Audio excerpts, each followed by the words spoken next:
ಬಿಜಿಕೆರೆ ಗ್ರಾಮದಲ್ಲಿ ಶ್ರೀ ಬಸವೇಶ್ವರ ದೇವಸ್ಥಾನದ ಆವರಣದಲ್ಲಿ ಶ್ರೀ ವಿಜಯಮಂತೇಶ್ವರ ಶಾಖಾ ಮಠ ಹಾಗೂ ಬಿಜಿಕೆರೆ ಬಸವ ಅಂಬೇಡ್ಕರ್ ಜನ ಕಲ್ಯಾಣ ಸಂಸ್ಥೆ ಬಿಜಿಕೆರೆ ಚಿತ್ತರಿಗೆ ಜ್ಯೋತಿ ಸಾಂಸ್ಕೃತಿಕ ಕಲಾ ವೇದಿಕೆ ಇವರ ಸಂಯುಕ್ತ ಆಶ್ರಯದಲ್ಲಿ ಸಾಂಸ್ಕೃತಿಕ ನಾಯಕ ವಿಶ್ವಗುರು ಬಸವಣ್ಣನವರ ಜಯಂತಿ ಆಚರಣೆ ಕಾರ್ಯಕ್ರಮ ಅಂಗವಾಗಿ ಎತ್ತಿನ ಗಾಡಿಯಲ್ಲಿ ಶ್ರೀ ಬಸವೇಶ್ವರರ ಭಾವಚಿತ್ರ ಮೆರವಣಿಗೆ ಪ್ರಮುಖ ಬೀದಿಗಳಲ್ಲಿ ನಡೆಯಿತು.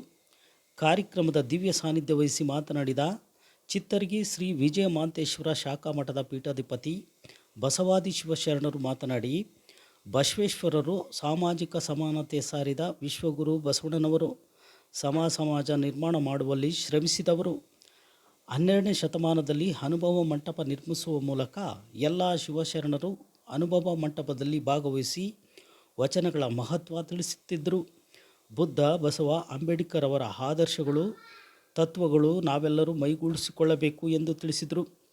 ಈ ಕಾರ್ಯಕ್ರಮದಲ್ಲಿ ಬಸವ ಕೇಂದ್ರದ ಅಧ್ಯಕ್ಷರಾದ ಎಂಬಿ ಯೋಗೇಶ್ ಗೌಡ ಮಾತನಾಡಿ, ಈ ಭಾಗದಲ್ಲಿ ಶ್ರೀಗಳು 2.5 ದಶಕಗಳ ಬಸವಾದಿ ಶಿವಶರಣರ ತತ್ವಗಳನ್ನು ಹಳ್ಳಿಗಳಲ್ಲಿ ಮಹಂತ ಜೋಳಿಗೆ ಮತ್ತು ಬಸವ ತತ್ವ ಪ್ರಸಾರ ಕಾರ್ಯಕ್ರಮಗಳನ್ನು ನಡೆಸುತ್ತಿರುವ ಶ್ರೀಗಳು ಸಿದ್ದಯ್ಯನಕೋಟೆ ಶ್ರೀಗಳ ಈ ಕಾರ್ಯಕ್ಕೆ ನಾವುಗಳೆಲ್ಲರೂ ಕೈ ಜೋಡಿಸೋಣ ಎಂದು ತಿಳಿಸಿದರು. ಈ ಕಾರ್ಯಕ್ರಮದ ಮಠದ ಕಾರ್ಯದರ್ಶಿ PR ಕಾಂತರಾಜ್ ಮಾತನಾಡುತ್ತಾ, ಮಹಿಳೆಯರಿಗೆ ಸಮಾನತೆ, ಸ್ವಾತಂತ್ರ್ಯವನ್ನು ಕೊಟ್ಟವರು ವಿಶ್ವಗುರು ಬಸವಣ್ಣನವರು. ಅಂಥವರ ಜಯಂತಿ ಕಾರ್ಯಕ್ರಮವನ್ನು ನಿರಂತರವಾಗಿ ಬಸವ ತತ್ವ ನಾವುಗಳೆಲ್ಲರೂ ಅಳವಡಿಸಿಕೊಂಡು ಜೀವನವನ್ನು ಸಾಗಿಸಬೇಕು ಎಂದು ತಿಳಿಸಿದರು. ಈ ಕಾರ್ಯಕ್ರಮದಲ್ಲಿ ನಾಗನಗೌಡ, ನಾಗೇಂದ್ರಪ್ಪ, ಶಿವಣ್ಣ, ಸುರೇಶ್, ಶ್ರೀಮತಿ ಸಂಧ್ಯಾ, ಶ್ರೀ ಮಹೇಶ್